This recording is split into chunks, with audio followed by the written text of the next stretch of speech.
Hey guys, welcome back. My name's Josh Walker, and this is Songwriter Snack Time. It's a show for songwriters, so if you're an artist, a rapper, or maybe you just love music, you're in the right spot. Today we talk with Doug Westcott. Doug is a singer-songwriter from the Houston area, and Doug is constantly releasing music, putting in the work, playing live shows, building his audience, constantly thinking about how he can grow and get to that next level. He's a very talented dude. He's a friend of mine. Honored to have him on the show today, and I hope it's encouraging to you. Let me know in the comments what you think, and enjoy. So for people that don't know, Doug Westcott in the house. Shout out to Doug. Doug and I, we have a cool relationship because we've actually recorded a lot together. I guess we did 2 EPs essentially, or essentially, yeah. So we have a history of recording together and working on songs together.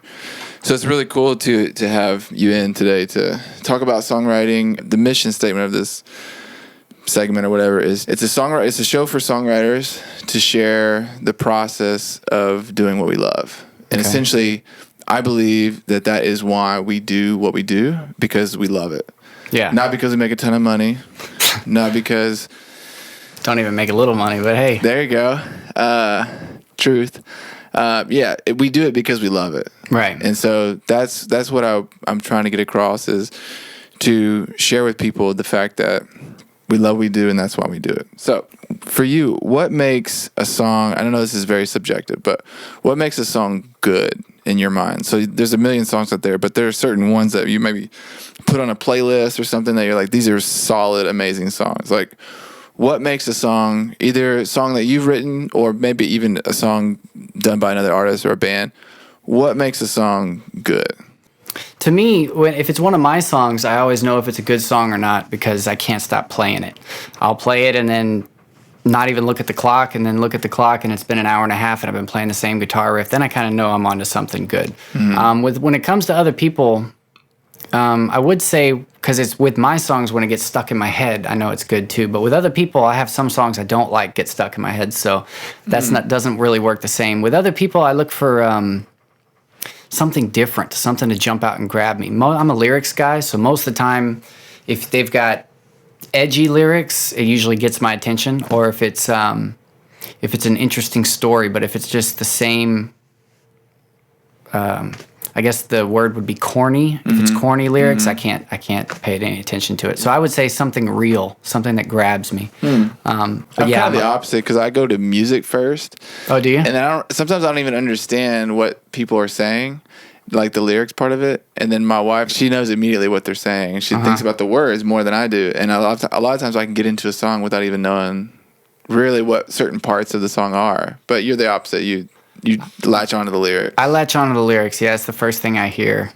It's the first thing I gravitate towards. I've always been a songwriter since I was 12, so I think that's why, probably. That's a good point, because I think it takes a while. It takes a little bit of growth to understand what makes a mature song. Like probably when you were you've been in lots of different types of musical situations and bands and stuff. Like you have a background of like heavy metal too, right? Like heavy metal, punk is what I started out as. Do you remember the band name? The first band I was ever in was called Desirous, and the most popular band I was ever in when I was a kid was Loser on Aisle 5.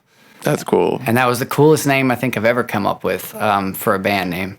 But yeah, we played all punk shows, and it was a little hardcore. We had some screaming and singing going on at the same time. And bro, maybe I remember this wrong, but did you play drums? I played drums for a couple years. Yeah. But in the bands you were singing, or in the bands, most of the bands I was singing. I was either a lead singer or a guitar player and singer. But I played drums for 2 years, and then I was telling singers how to harmonize with each other, and I was like, man, I should be singing. I shouldn't be playing drums. So I ended up going back to singing. Yeah, so it takes a while. I feel like you probably weren't writing awesome songs when you were 13 or 14. No, they weren't awesome. No. I think the first song I ever wrote was called Girls Rock. And it was... Do you remember the melody of how it goes? Yeah, it was... Girls rock, and so do you, and now I don't know what to do. I think it's something like that. Yeah. Yeah, I was 13. when we played our first show. I bet your mom was there, huh? Yeah, she was there. She actually rented the pavilion out so that we could have the birthday party there. Let's just take a little tangent there, because when I came to see you live, Angela and I went on date night to go see Doug one night, and your mom was there, and like I guess it was like a whole fan section, man. And it made me like, I think a lot about that, like the support that we have, especially with these hobbies that we're hoping are more than hobbies one day, but like Right. the support, from our family, even when you're 12 or 13, probably not writing amazing, songs. What is it like? What does it mean to you essentially to have like your mom go to most of your shows and just be super supportive of what you do? My mom's my biggest fan. She always has been. She'll gripe at me if I come over to her house and I don't bring my guitar. Like she wants to hear your new songs and stuff? Every like, hey, time. Yeah. In fact, 2 weeks ago, she called me because she hadn't heard the song I was going to play today. And she said, hey, can I come over and listen to your song? I was like, yeah, you can come over. So she came over. I played it twice, and she's at every show if it's in town, but it makes you feel good when you have a bad show. Because you have good shows and bad shows. And when you have a bad show, you need that support group to say, hey, it wasn't really that bad. Maybe it was only what you were hearing, but what we were hearing sounded great. So it's important to have the support when the negativity comes around, I think. Does she ever like tell you like, oh, like it's cool, but it's not one of your best songs or something? Or like, does she give you? No. She's always just like, awesome. Oh, that's awesome, hands in the air, and I love it. Even if it probably sucked, she'd still say she loved it. Dude. So yeah, it makes you feel good. You can't always rely on constructive criticism there, but you can get that everywhere else. So Sure. I wanted to hit on that because I was impressed. Your mom was a cool person when I met her. Well, thank you. Okay, so let's talk about like when you write a song or a song idea comes to you, are you mainly trying to come up with a musical loop and then a lyric or a phrase will come through that? Or do you have an idea maybe from a story or something that could make a good song, and then like is it lyrics for you or is it music? It's both. I do it both ways. Some songs, so I would say about 75% of the songs I have start with the guitar. And I'll play some loop or I'll play just a riff on the guitar, and then words will start coming to it. That's about 75% of my songs. But then I'll be driving around or in the shower or someplace or waking up from sleep, someplace you can't write down something fast and something will hit you. So you have to keep singing it in your head until you can stop and write it down. And then I have maybe 30 songs written at home that is just lyrics. The problem with that is you can write great lyrics, but it's hard for me to form a song around them. Some songs, what actually happens is I'll have a whole list of lyrics, and then I'll start playing the guitar, and I'll be like, well, these don't really fit here. But I'll be playing the guitar, and I'll write a whole new song to that riff that I just wrote while I'm ignoring the lyrics that I was trying to put in there. And then sometimes they just fit right with what you're playing. So I would say 75% music first. But the 25%, there is a bunch of lyrics. I just haven't found a place for them yet. Tell me about the end of a song process, because I think a lot of us struggle with knowing when a song is done. I feel like we could constantly be tweaking here and there, like either lyrics or, when something's being recorded too, production-wise too. But how do you, like, when do you get a sense like, oh, this is good, this is it? Well, if it was up to me, I'd probably still tweak everything, but I kind of set time limits for myself to where it's like, okay, well, I have this song, and I need to make, like, when you send a mix or anything, okay, I need to make every suggestion I have into this first time, so that the second time it comes back, if there's a couple things that I didn't, or that wasn't the way that I had heard it in my head, it's ready to go. Yeah. It's only when it sounds, it doesn't ever meet my expectation, I think, because writing songs, playing them on the loop, recording ever, anything, because I think I hold such a high expectation. So when it comes close, it's done. I think maybe later down the road, once it actually hits that expectation, I think it has a lot to do with skill level and knowing when to do certain things and when not to do certain things. Does your live set, because just to explain a little to people, like, your records are fully produced records, drums, bass, programming stuff, like lots of things going on. But then your live setup is purposely different. Purposely different, yeah. I don't want. What's the philosophy? Yeah, go into the philosophy of what you do live. Live, I'll start out with some tracks because they're the some backing tracks playing. Now the guitar is taken out and the vocals are taken out, so I'm actually playing with the song. But there's limited things that you can do when you play that way. So I also want to have songs that I can do on the loop, because on the loop I can build something up, and if the crowd's really enjoying this certain interaction or moment that I have with the crowd, and I realize in the moment that I can stretch it out, I can do that with the loop. I just, press a button and it keeps going. So it gives you more opportunity to make moments. I learned a while ago that if you just sing songs, you're not going to get anywhere. You have to create moments. You have to create an experience. You want the crowd to say, "Oh my God, I can't believe what he just did." Whatever it takes to get to that, I think that's where I want to be at. And you feel like this kind of helps people stay engaged a little bit more? Yeah, it helps people stay engaged. It switches things up. There's dynamics to the show now. So you have tracks, and then you have loops, and then you have stripped down acoustics. So if you're always changing the pressure on the audience, I feel like it goes over better. Do you think you'll ever play with the band and do that thing? I've had a couple people want to play with me, and I wouldn't mind it. I'm just so used to doing everything by myself. Yeah. I think the reason I got into looping was because I was tired of relying on other people. It's hard to find the right people to make that work. And share your dream and the vision. And yeah, it's difficult. Well, but now I just deal with electronics, which is difficult as well. Well, that's true too. It has its own challenges. Yeah. Okay, so I'm surfing through your Facebook, bro. You had that video. I wish I could. I'll just post this. I'll try to tell people what this is, but Doug had this video of how do I stay motivated? And then it shows, and I don't know how you thought of this. I've been meaning to ask you, but you're sitting on the couch, you're about to watch TV or something like that, and then there's a sticky note that says, "Hey, lazy, you go practice." Yeah. And then you're like, all right, and then you walk to your bedroom, and then you're like, oh, I think I'm gonna take a nap or something, and then there's another sticky note. It's hey, go practice. You have to when you're doing something by yourself, and I learned this in martial arts, when you to be dedicated to something. When you're doing something by yourself, you have to trick yourself into keep wanting to do it. So for instance, I took the whole TV out of the living room now and made the living room my rehearsal space. That's cool. And I just shoved everything else in the dining room corner, and I was like, I don't really need a living room. I'd rather have a rehearsal space. And I took the remote batteries out of the remote, so that every time because you forget every day, and then you'll go home, sit down, it's not turn. Oh yeah, I need to go play guitar, and it's like that quick reminder that gets you to keep going back to it. And lately, I've been rehearsing more than I ever have. I saw that because you were talking about the gains that you can have after. You said there's a difference between practicing 4 hours a day compared to practicing 4 hours a week.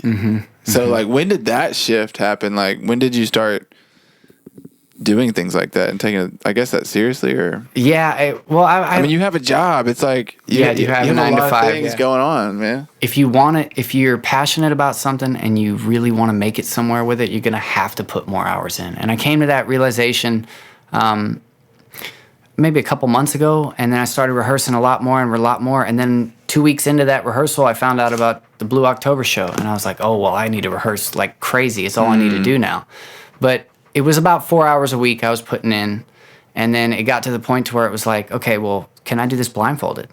And I'd put a bandana on, and I'd try to play it blindfolded. Yeah, and I'd be 2 songs in, and of course there's a lot of pedals here, so you'd miss one or two. Oh my goodness. Have to start it over. But when you do a whole song blindfolded without messing up, and it's got 6 different buttons to hit. Yeah. You're so psyched about it, and then every time you play that afterwards, you're so much more confident because hey, I did this blindfolded. I can do it seeing. That's cool. Easy. So you do the harder stuff first. I think that's what it is. I think you work harder off stage so that you don't ever have to work on stage, so that it's easy when it gets on stage. So it becomes, because you have a lot going on too, it's more muscle memory, Exactly. So yeah. So that you can think, because really the truth is still true, right? It's about the performance. Yes. So if you're caught dividing your mental energy between getting these loops straight and singing a song, performing a song, that can probably create a challenge. Yeah, and you don't connect to the audience. I used to, for the longest time, I was like, okay, well, I need to make sure I'm singing correctly when I'm playing, or I'll be like, okay, well, I need to make sure I'm playing, so I need to look at my hand.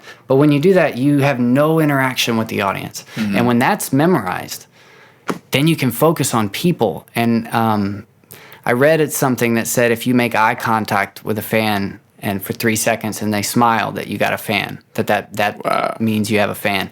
And so, or a creeper, yeah.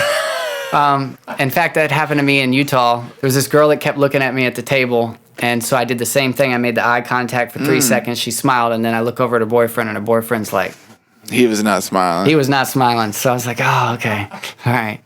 That's awesome. But yeah, I try. It's when you first start performing, it's difficult to look somebody in the eye. Yeah. But once you start doing it, it starts to become really fun. Yeah. But I still don't look my family in the eye for some reason. I don't know why. The family is interesting at shows. Like, I agree. Yeah, family. I feel more nervous looking them in the eye. Yeah, it's better with a stranger. For yeah, sure. Way better with a stranger.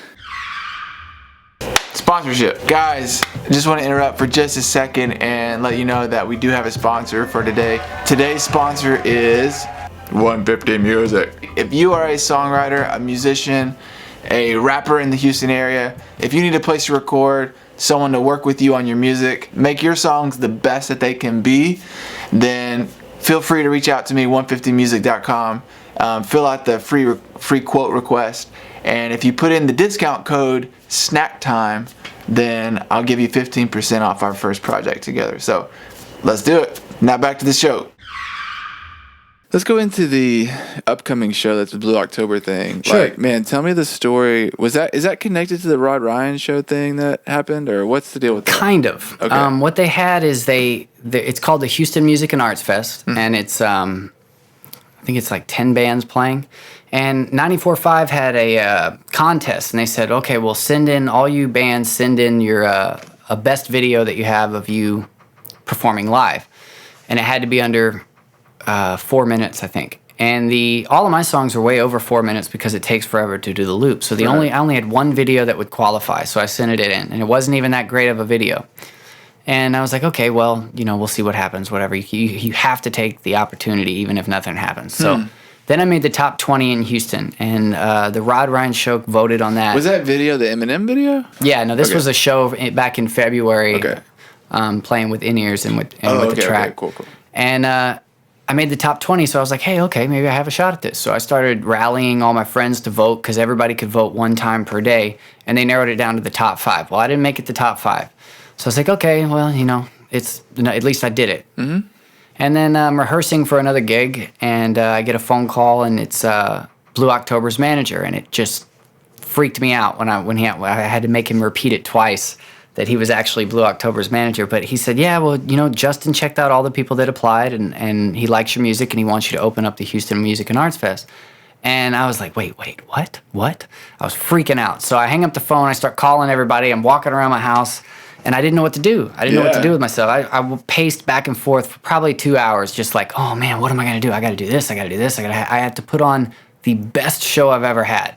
And it's, I love having something to be that excited for. I mean, that's what keeps me, that makes the stuff that's not fun to do, fun to do. Yeah, like the hours of practicing. The hours of practicing, by yourself. Yeah, it's not always fun. Say, hey, no, I can't go out tonight, guys. I can't go to the bar. I can't get a beer. I'm working, and they don't understand, and that's okay. Yeah. I feel like if it wasn't for martial arts, I don't think I'd be able to do it by myself anyway. That kind of shaped what dedication meant to me. The songs, the show, the segment, the thing is called Songwriter Snack Time, and I wanted to think of this fun way to introduce an interesting fact about each songwriter that maybe people don't know, maybe your fans don't know, maybe the people in Utah, they don't know. So I said, what's your favorite snack? And you said chips, and that makes sense because you bring chips to the studio all the time. Yeah, I do. Explain to the people, what do you have today? These are the best chips they make, okay? Doritos. Yeah, it's Doritos.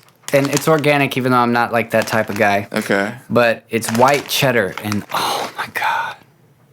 I mean, I buy these 3 bags at a time. Are you willing? I usually bring the snacks, but are you willing to share? Yeah, dude. You want to try one?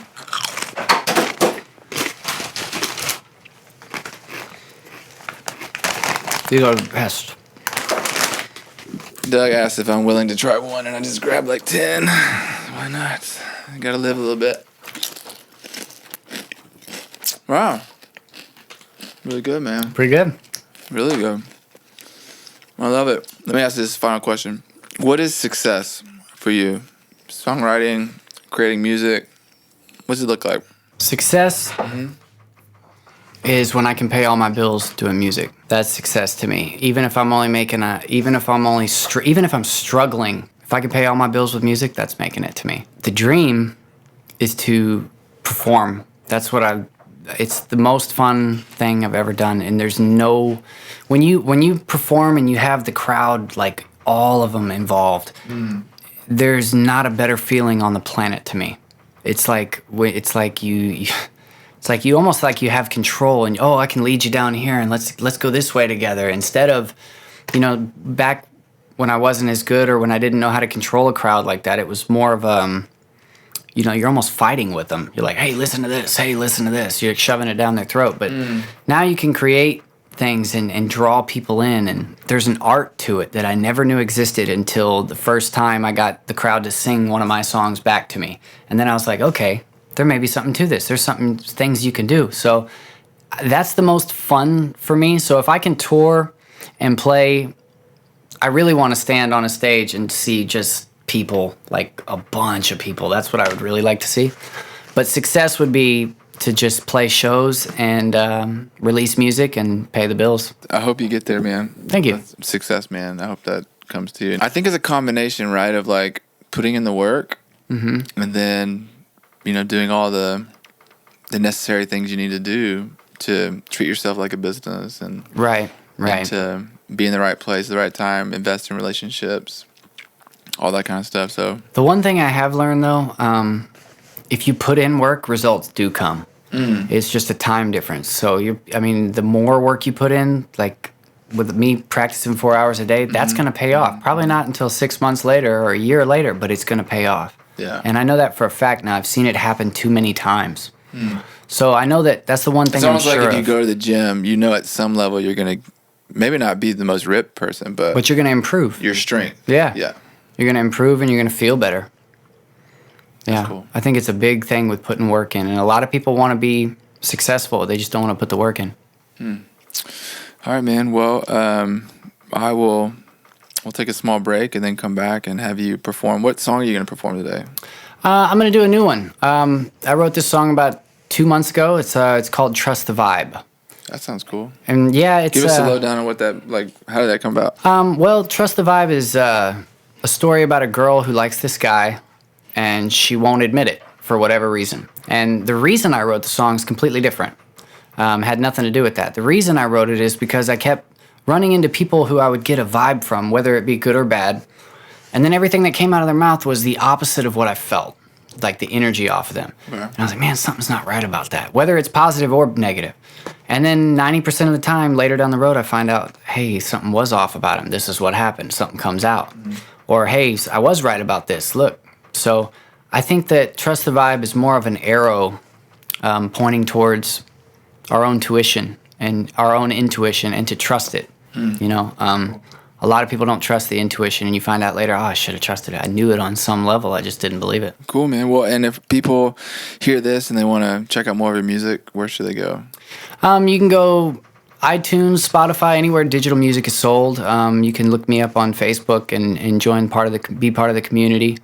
The website's under construction. We're redoing the website right now, so that should be up soon. Is it all just Doug Westcott? All of it's Doug Westcott with 3 T's. A lot of people misspell it with 2, so it's 3 T's. Gotcha. Cool, man. Well, I appreciate you. Thanks, man. I appreciate you. All right. We'll take a break and then come back with the song.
was all in, you could tell in her eyes.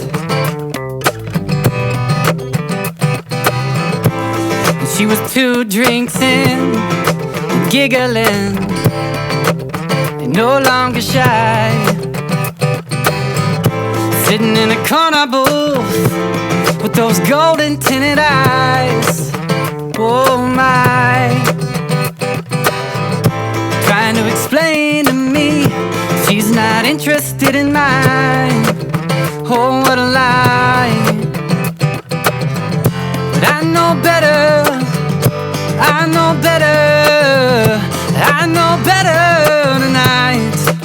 'Cause I trust the vibe. No.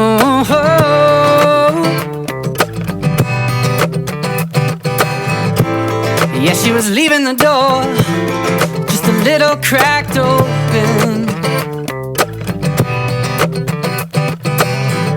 along with so many words that would keep unspoken. And she would show through the cracks in her eyes when she laughed, or when she smiled,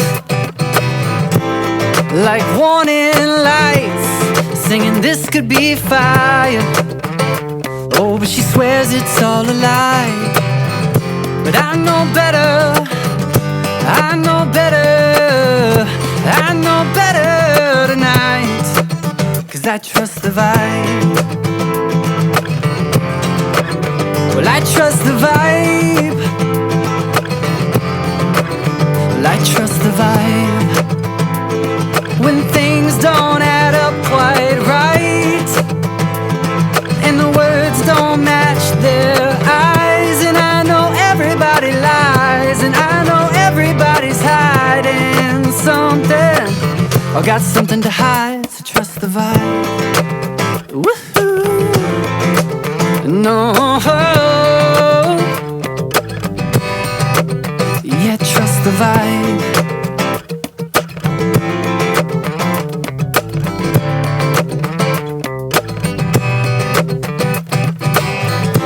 Things would fall out of her mouth before she realized. And then she'd pull back and she'd retract just to keep in her disguise. Now baby, how long can you keep this up? Even Actress of the Year couldn't hold this front. Oh, what makes you think you're the one? But I know better, I know better, I know better tonight. 'Cause I trust the vibe. Oh, I trust the vibe. Well, I trust the vibe. When things don't add up quite right, and the words don't match their eyes, and I know everybody lies, and I know everybody's hiding something, I got something to hide, so trust the vibe. When things don't add up quite right, and the words don't match their eyes, and I know everybody lies, and I know everybody's got something to hide, so trust the vibe.